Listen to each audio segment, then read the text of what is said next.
Russos brand family. We are family.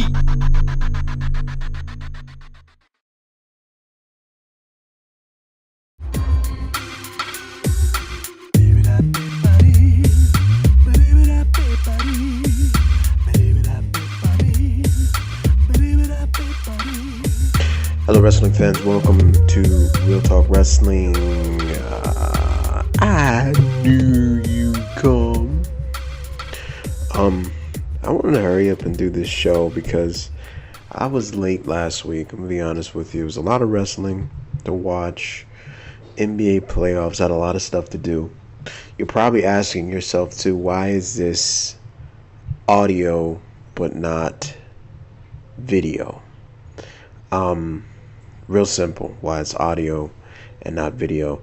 The unfortunately last week it seemed as if you may hear the doorbell ring too, by the way. It's like it's a lot going on right now in the office space right now.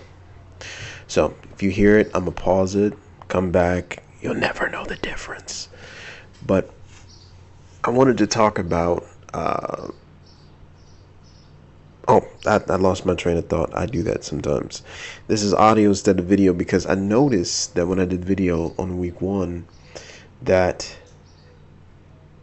towards the end of the video it wasn't matching up. So it was weird. So I'm gonna have to figure that out, but until then I'm gonna do audio. So this is good too because you guys can listen, do something, play video games, play Fortnite, whatever it is that you guys like to do. Take me with you on a workout. You don't have to look at me in my face as I'm talking to you. I mean, you guys understand anyway. But yeah, I wanted to talk about the greatest Royal Rumble. I wanted to talk about that event because I was very, very let me just give you my overall view of it. And I didn't want to just give a knee-jerk reaction. I wanted to actually think about it, then give you my knee-jerk reaction. I'm funny. No, but I wanted to actually think about it and give you my 2 cents. So, here goes. Okay. Well, this is where my concern comes in at. If I'm just going to be 100% honest with you, which we try to be. We're a family. We all love each other. I didn't know what to expect coming into it. I mean, I didn't know.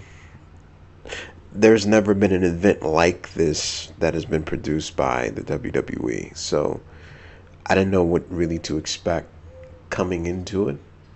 I thought that it would be, I just didn't know what to expect. If that makes any sense. I just didn't know what to expect. I thought that, coming into the event, I thought that the card was ridiculously stacked. I mean, you have a Royal Rumble match, a ladder match, a casket match, and a cage match, all on one show. Like, that's ridiculous. That's ridiculous. There wasn't really any storylines going into it. They tried to make this Brock Lesnar Roman Reigns thing mean something, but it wasn't really. It was. I wouldn't even call it a filler pay-per-view. Wouldn't even give it the respect of calling it a pay-per-view. I would just call it just a event, a televised house show. That's what I felt like, even though it was on a grander scale. That's what I really felt like it was. It's a televised house show. But I'm not going to go through the whole card. I'm just going to talk about some of the things that I really disliked and some of the things that I think that we need to do to make this better. All right, number 1, I really dislike the crowd. The camera was, the hard cam was pointed directly to the VIP area where everybody is everybody who's anybody is there in the VIP area, and that's where the camera was quote unquote pointed. Um, so this is the thing. I don't know if you guys have ever been around people, because I'm in Hollywood. So I don't know if you guys have ever been around individuals who are from Hollywood, think they're Hollywood. And I'm not talking about Hollywood Hogan. I'm just talking about people that have that type of mentality, that very Hollywood-esque mentality. I don't know if you've ever been around those type of people. Well, I have. And the thing is with those type of individuals, it's not about being it's not about going to the events. It's about being seen at the events. Since that event was just such a huge thing for their country, you had a lot of people there that I promise you are not professional wrestling fans. A lot of people there who maybe can't stand pro wrestling, think it's funny, think it's fake. Never laughed ever, never looked at it, not familiar with the product. But since this was such a big deal in their country, it's like you almost have to be there. Like, you can't just say, I'm not going to show up. You have the king and his royal family and all these people there. So it's like you have to be there. Like, no matter what, you have to be there. You have to be there to be seen, So knowing that you have to be there to be seen, and knowing that, it's a big event, you saw a lot of people that were restless. There was one time during the show, I kid you not, where I saw like a bunch of the gentlemen in their garb. I'm not trying to disrespect anybody, so I'm not going to call them names. That's stupid. But you see a bunch of people in their garb that were kind of huddled in a circle, like talking amongst each other, like they were, getting ready to shoot some dice or something. Like, it was ridiculous. And they kept getting up and down and turning around and talking to people. And, it just was not, it was very distracting as a fan of pro wrestling. I just felt like this was the world's biggest bar mitzvah party, meaning that somebody hired entertainment for someone's kids, like a birthday party or something. You hear like the celebrities go and perform at a birthday party. This is what I felt the vibe was. Like, this was the world's largest bar mitzvah party for the king and his kids and his family and all that. But there were a lot of people that were there just to be seen, just to make sure that they stood up and they raised their hand and stuff, because they're in a photo ops. They just wanted to make sure that people understood that they were there at this event, which is just really just baffling to me as to not them showing up there, because that happens all the time, where you have to show up for these events. You have to be accounted for. That's why they have publicists in Hollywood. The publicists in Hollywood, they say their job is to get you on the red carpets. Their job is to get you to the movie premieres, into the award shows, to be seen. That's their job. That's what keeps you relevant in the public eye. So I'm not disappointed in that. I'm disappointed in the fact that the WWE sold out to this. I just want you guys to just relax and just let that breathe for a second.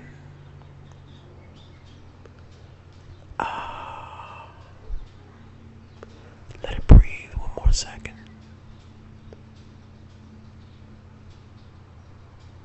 Okay. No, I was just very shocked, back to what I was saying, that they sold out to this. We are in a space right now where Vince McMahon has over 2 million WWE Network subscribers. We're at a space right now where women's wrestling is really becoming its own entity in the WWE. You know, that's really becoming a big thing right now. We're in a space right now where the WWE seems as if they're doing more grandioso things. Like, for instance, like, we're now getting used to the concept that, you know, this was already established years ago that, you know, WrestleMania isn't nothing but stadiums. But now we're talking about putting, you know, the bigger pay-per-views like SummerSlam in stadiums now, you know. So we're creating this grandioso feel where we're growing, we're getting bigger and better, and we're doing it at a very, like, you have NXT, like they have their own development center where it's state of the art, and they completely change, like, and what's funny, this is what's funny, I know you guys are not going to believe me, but look this up. They got the performance center idea from Booker T. I know you're probably saying, what? Look, Booker T has had a wrestling school for a very long time. And I remember when his wrestling school opened, and it was a big deal because it was a state-of-the-art facility. It was 4 rings. It was a television area for you could cut promos, high definition screens so you could see how you look on TV. So you can't tell me that they didn't get part of that concept from Booker T. If you don't believe me, look up, Google Booker T opens pro wrestling school. Look at the date that was. And then look at the date that the WWE Performance Center was open. And you'll see the real correlation to that. But anyway, what I was trying to say, back to what my point was, is that they have their own school. They have their own everything. Like, they're very one thing, and this is just a free tidbit of business advice. If anybody's in there that's trying to do business, make sure that you own everything that you do. You never want to be in a situation where you owe somebody something, or somebody has ownership of your property or your intellectual property over you. You never want to be in that spot. You want to be in a spot where you own everything so you can make your own decisions. And the WWE's in that spot. They own everything. 2 million network subscribers. They have a system to create superstars. They're really pushing the fact that, you know, we're going to be able to do this and that and all these different, like, they're really, it's becoming a, you know, a big deal, right?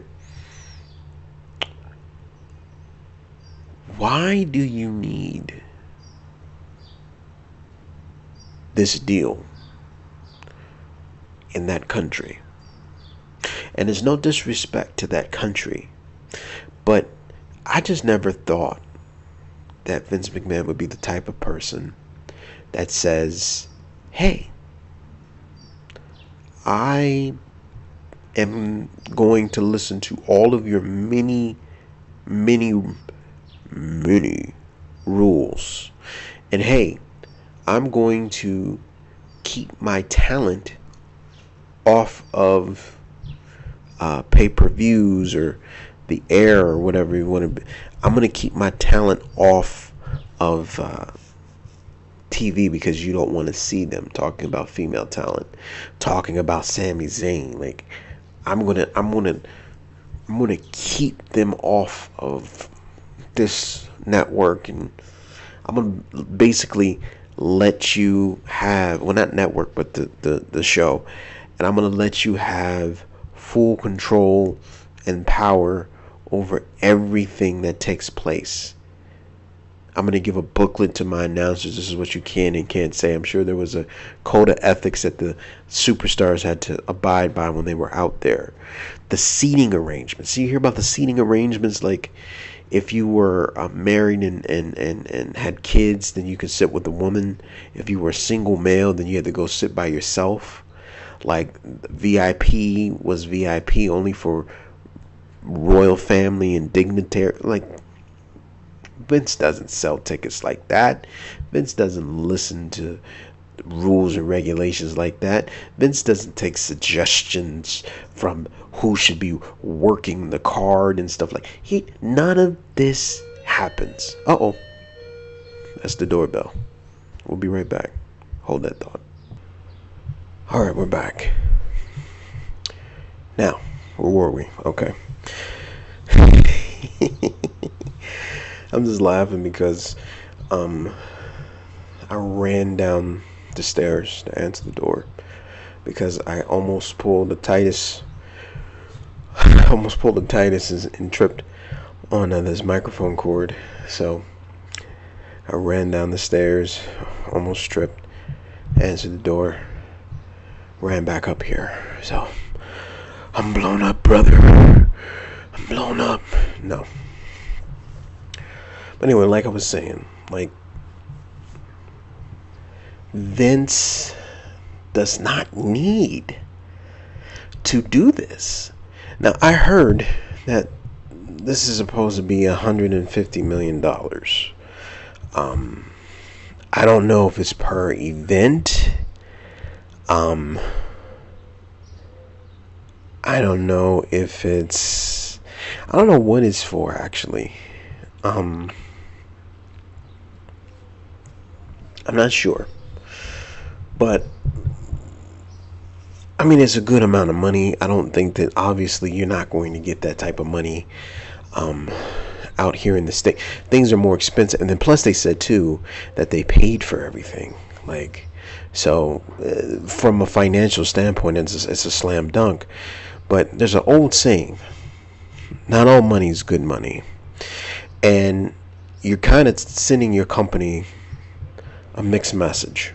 Like, you're sending the fact that there's a women's revolution, coupled with the fact that there is a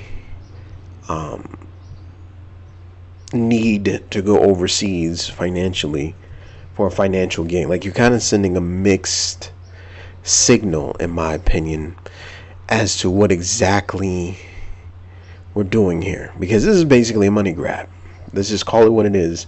This is just 100% a money grab.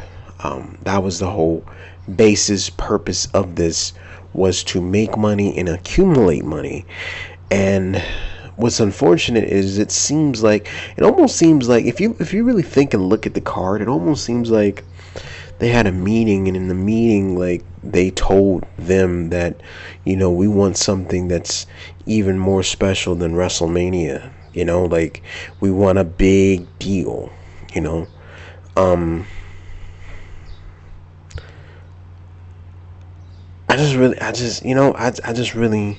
really feel that way. I really feel that way, that, that was the request. They requested the Undertaker to work. I mean, Taker only works really once a year, so for him to travel all the way out there and work, that's pretty remarkable. Then they announced that they're having in November the greatest Survivor Series. I don't know why the greatest has to be in front of everything. Like, you're trying to be beneath, I guess, or not. You're trying to push every other event beneath these events, but it's going to be a 20-man elimination tag in November. But that kind of, I don't know, because it's like, let's get into the show a little bit, because I don't want to keep bashing why they did this. The bottom line is, if I like it, if you like it, if you didn't like it, whatever, they're doing this for money. So let's just keep it 100, because that's what we do on Real Talk Wrestling. We keep it 120,000, right? So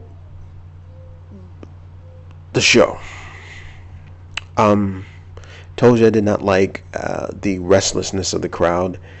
I did not like the start time. I mean, it was ridiculously early for me.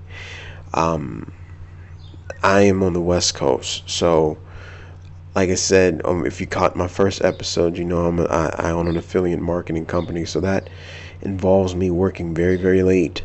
So when I wake up in the morning and get my stuff, I was just scared to sing the Saved by the Bell song, but I saved you from it. When you wake up in the, that's all right. When I wake up in the morning and get my bearings around myself, like, cause I wake up around 8:30. That's when I'm up, because like I fight the alarm clock like it's a elimination chamber match, and I'm like in the shower like 8:59, 15 if it's, if it's a bad, situation or whatever. I'm in the shower. So that's just me. Like, so it was really early to wake up and then to be engulfed in wrestling. I did not really even see the first match. I saw the entrances for the first match. I said, yo, I gotta shower. I gotta get my day somewhat started and play this on the background while I'm doing what I have to do. So it came on at 9 a.m., right? And the show went off at 2 p.m. Way too long. The battle royal itself, way too long. I mean, 50 guys.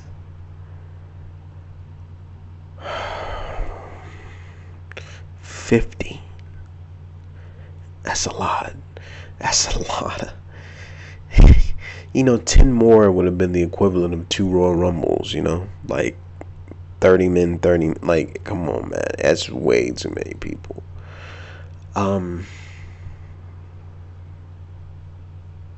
Don't know why you had Daniel Bryan. I have concern with Daniel Bryan. I just think that we're doing a lot really, really fast with him. But that's my own personal thing. I think that you should ease into it rather than, wrestling every week. That's just me. But, he lasted a long time. Longer than Rey Mysterio, who was actually in the match. That was kind of funny. Because it's like when they had Rey win it, it was because they wanted to. Actually, no, was the longest time Benoit, or was it then Rey? Because I think they erased that record pretty quick. But anyway, he's the new record holder for spending the longest time in a Rumble match. I don't know. Like, that was long. The Roman Reigns, Brock Lesnar match, I thought that was very creative, the way that they did that, because I didn't think that they were going to, that wasn't the right type of crowd or atmosphere to have a title change, especially a title of that prestige. I don't think that was the right atmosphere for that. So I think that they did a good thing by just having it end the way that it ended. But it makes me think, like, what are we doing with Roman Reigns? I know a lot of people dislike Roman Reigns. I like Roman Reigns. And I don't mean like Balor Club like him. I pause so you can get the joke. But, and there's no disrespect for those that do that. We have to be so Listen, when I used to do podcasts, I used to say whatever I wanted to say, but we're in such a politically correct climate that I have to always premise that by saying I'm just joking. Otherwise, y'all gonna send me hate mail. But yeah, like, I don't know what they're gonna do with Roman Reigns now. Where do you go with him now?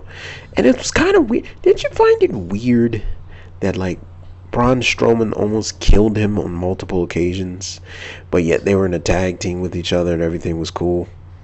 Did you find it kind of, like, weird that, like, I just tried to kill you multiple times? Like, I ran you over with the ambulance, and I threw you off of a scaffold, and I did all of these things to you to cause harm to you, but yet we're in a tag team. Everything's cool. Like, I just thought that was really weird that we didn't really explain that these guys may hate each other. But again, who am I? So we have Backlash coming up. I really don't know when the show's going to go up, but we're having Backlash. The match that they added, Strowman and Bobby Lashley versus Sami Zayn and Kevin Owens. Okay. What's funny is, like, with Bobby Lashley, and I know I'm going off the show. I'm going to come back to it in a second. But what's funny with Bobby Lashley is it's like we're supposed to honor him.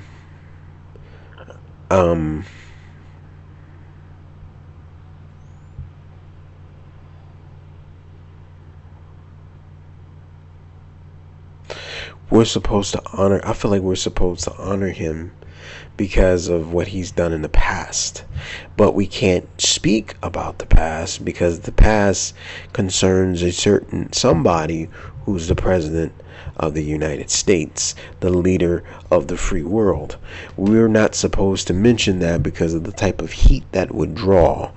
And that attention is bad attention, because if we put attention on that, then we would have to then put attention on Vince's wife, who has a cabinet position there, and I'm not talking about JBL's cabinet either, and it all would be bad and negative. So I understand the knowledge, the thought process, all that stuff. I get that, but like, you can't expect us to treat Bobby Lashley like a big deal if fans who are not up and educated on Bobby Lashley don't know who he is. They have no idea who he is. This is a big, black, muscular guy who looks like, Apollo's older brother, and we're supposed to just give him all of the respect and due because he has a headband. No, I don't think that we should thrust him in the main event. I don't think that Raw is even really the right place to put him. I think SmackDown would have been better to put him on a show like that, where they need to establish more super mega stars, because there's not a lot over there. So I think SmackDown would have been good. Build him up. Next year, superstar shakeup, then you bring him over to Raw. But that's just an idea of mine. I'm going off of my topic. My whole topic is this: that I like what they did creatively with Roman Reigns and Brock Lesnar. We didn't really hurt Reigns. We didn't really hurt Lesnar. But we did something that made them both look good. Very creative finish. Very unexpected finish. And that's really all I liked on the show, was that finish. I mean, I thought the match, Brock Lesnar's matches are getting very predictable. Suplex, suplex, suplex, suplex, suplex, suplex, suplex. Oh, babyface comeback, babyface comeback, suplex, suplex, babyface comeback, finisher, F5, F5, 1, 2, 3. Like, it's very predictable. Like, I would love to see a different formula in his matches, where maybe he gets jumped before the match starts or something. They fight in the crowd. Remember they used to fight in the crowd back in the day, like every main pay-per-view? I don't know why they don't do that anymore, but that was really cool when they used to do that back in the day. I don't know why they don't do that anymore, but maybe that would be interesting to do something like that with Brock, because now that you've had a cage match with Roman, all of the heat and momentum for him to take the strap off of Brock is gone. I don't know really what you do. I don't know what you do to build up somebody to take the title off of Brock. You could have Braun do it, but then where do you go with Braun? Like, who's the major heel he's going to face on Raw? You would have to literally turn Roman Reigns into a heel, which I think kicking and screaming this McMahon doesn't want to do. But if you want Roman Reigns to be the guy one day, then you have to make him a heel, because it will be the Miz effect. Like, people really hated the Miz, and then one day, I don't know what happened, but people started liking him. He started cutting promos. He started getting sympathy. They started getting behind him as a heel. So now you can literally turn him into a face, and he will be over. You got to do the same thing with Roman. But I really didn't like anything too much. I didn't like the ladder match. It was nothing really exciting for me to write home about. I just thought it was a glorified house show. So hopefully they learn from their mistakes in the November pay-per-view that they're doing.